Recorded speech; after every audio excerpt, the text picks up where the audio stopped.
그러나 이제는 멀리 있던 너희가 그리스도 예수 안에서 그리스도의 피로 가까워졌느니라. 그는 우리의 화평이신지라. 새벽을 깨우는 거룩한 기도자 여러분, 주님을 만나는 일에 영광 있기를 바랍니다. 그 구원의 기쁨을 노래할 수 있을 때 우리는 비로소 주님 뜻대로 살고자 하는 거룩한 소망을 가지게 됩니다. 말씀과 기도의 거룩함으로 새벽이 복되기를 바랍니다. 오늘 우리는 에베소서 2장 11절부터 22절까지의 말씀을 통하여 드디어 이 하나님의 구원의 역사가 어떻게 그리스도 안에 하나님이 새로운 인류 교회를 세우시는지, 새로운 하나님의 나라의 중심에 교회가 있습니다. 죄와 허물로 죽은 하나님이 만드신 창조세계의 영광을 잃어버리고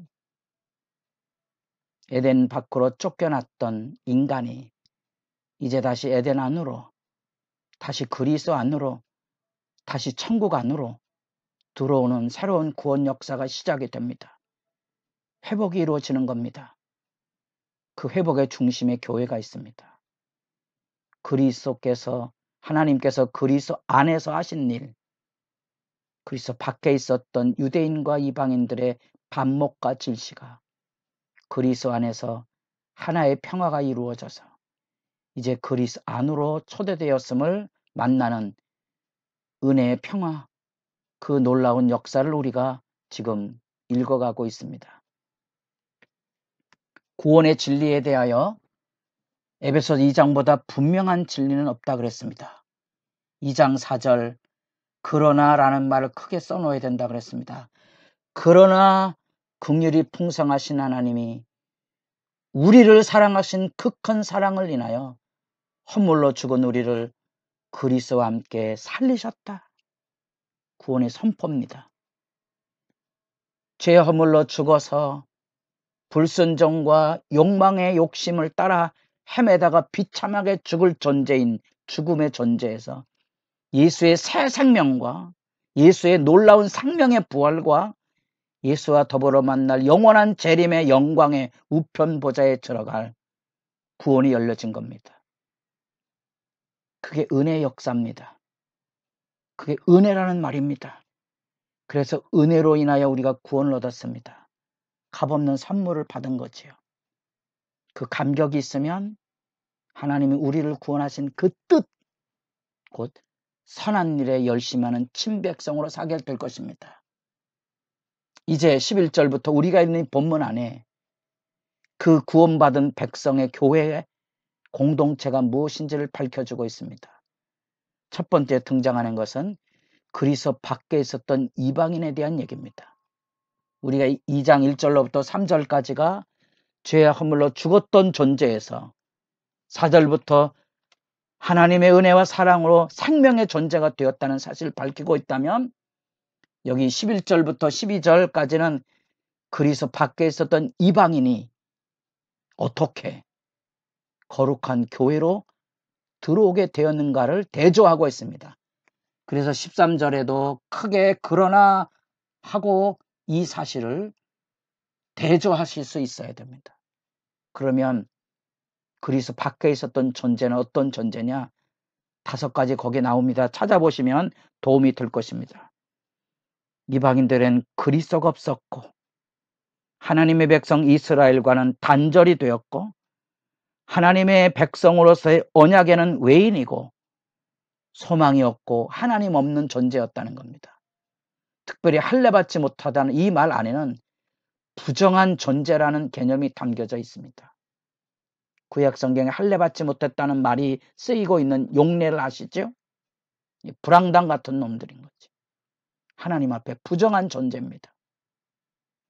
그래서 하나님의 백성이 부정한 백성들과 싸울 때 이 거룩한 열정이 생기는 겁니다.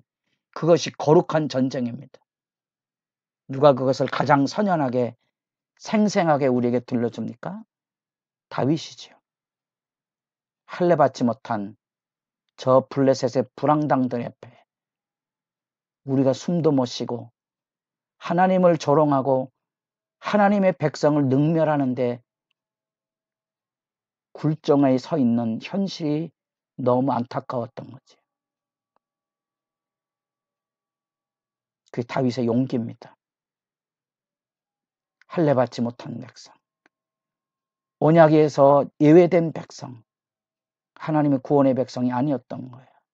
그게 그리스도 밖에 있는 존재인데 이제 그리스도를 통하여 이루어지는 역사가 여기 있습니다. 화해 화평의 역사가 일어납니다. 그리스도 안에서 유대인이나 이방인이나 차별 없이 그리스도로 통하여 하나가 되고 그리스도와 더불어 화평이 이루어짐으로써 유대인과 이방인 관계에도 화평이 이루어지는데 어떻게?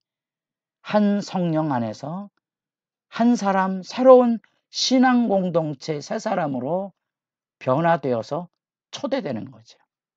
그래서 이 이방인의 존재에서 유대인과 차별 없는 하나님의 백성으로서 유대인화되는 게 아니고 그리스도 안에서 유대인이나 이방인이나 그리스도 안으로 들어옴으로써 긍휼이 풍성하신 하나님이 우리를 사랑하신 그 큰 사랑을 인하여 허물로 죽은 우리를 그리스도와 함께 살리셔서 그 그리스도 안에서 하나 되고 이방인과 유대인이 하나 되고 하나님과 화평을 이룰 뿐 아니라 유대인과 이방인의 화평을 이루되 한 성령을 받아서 한 새 사람이 되는 겁니다.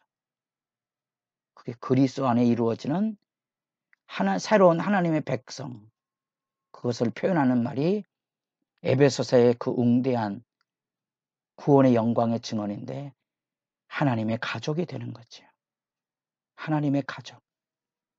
유대인이나 이방인이나 차별 없는 하나님의 가족. 이게 유대인들에게 얼마나 중요한 일인지. 가정은 신앙 공동체고 예배 공동체입니다. 유대인들 가정은 신앙의 공동체입니다. 그게 유대인의 위대한 신비로움이고 무너지지 않았던 역사의 승리의 원천이고 지금도 복되게 사는 방법입니다. 교회가 신앙의 가족이 되면 어떤 핍박에도 무너지지 않을 겁니다. 교회가 분쟁하면 가정이 분쟁하는 것과 다름없는 겁니다. 유업이 깨지는 거지요. 하나님의 가족 개념을 이해하십니까?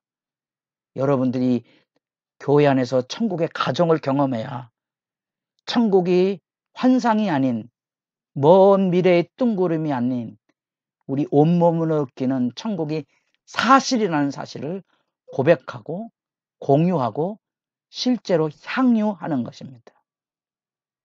교회는 하나님의 가족입니다.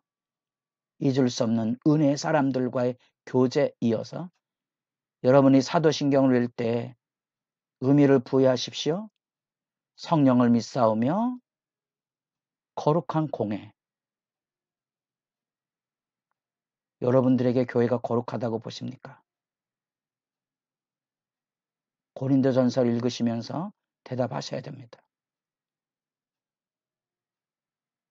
그게 교회입니까? 분쟁이 있고 음행이 있고 고소 고발이 있는 그게 교회입니까? 다시 성경 읽어보십시오. 그럼에도 불구하고 용서하고 사랑해야 합니다. 하나님의 가족이니까.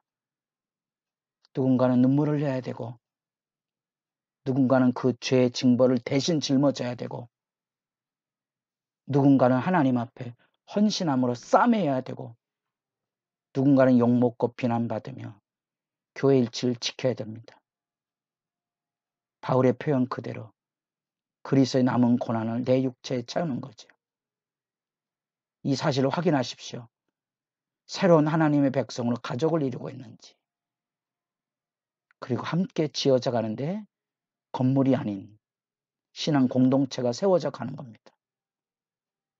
22절 너희도 성령 안에서 하나님이 거하실 처소가 되기 위하여 그리스도 예수 안에서 함께 지어져 가느니라. 단절과 원수되었던 그 죽음과 심판의 자리에서 우리를 옮기셨습니다. 어떻게? 유대인이나 이방인이나 차별 없이 하나, 한몸, 화목, 세 사람, 막힌 담, 소멸, 원수, 나아감. 이게 다 하나 됐다는 말을 설명하기 위해 쓰여진 용어입니다. 말씀을 찾아가시면서 여기에 이르셔야 됩니다. 하나님의 가족으로 우리는 화평을 이루며 그리스도 안에서 함께 지어져 가는가. 서로의 얼굴을 빛나게 하는 믿음의 친구들로 서 있는가. 그 안에 수도 없이 악의 썩어진 물들이 들어옵니다. 교회가 악의 썩어짐에 빠져들지 않도록 누군가는 퍼내야 하고 막아야 하고요. 씻어야 합니다. 하나님의 가족, 하나님 안에서 하나됨으로 서로 세워져 가도록 구원의 방주를 세워가는데 여러분 구원의 방주에 물이 들어오면 되겠습니까? 나라도 가서 막아야 되지 않겠습니까? 함께 살기 위해서 그 신앙의 진지한 비전을 꿈꾸십시오. 교회의 거룩함, 우리 신앙 고백 안에 거룩한 공회와 성도가 서로 교통하는 것과 이 하나님의 나라의 새 인류, 새로운 하나님의 백성, 새로운 에덴을 건설해 가는 하나님의 백성의 불러 모으는 그 역사, 그 영광에 서로 함께 지어져 가는 일에 복 있는 신앙 공동체로 우리가 함께 마주대할 수 있기를 바랍니다.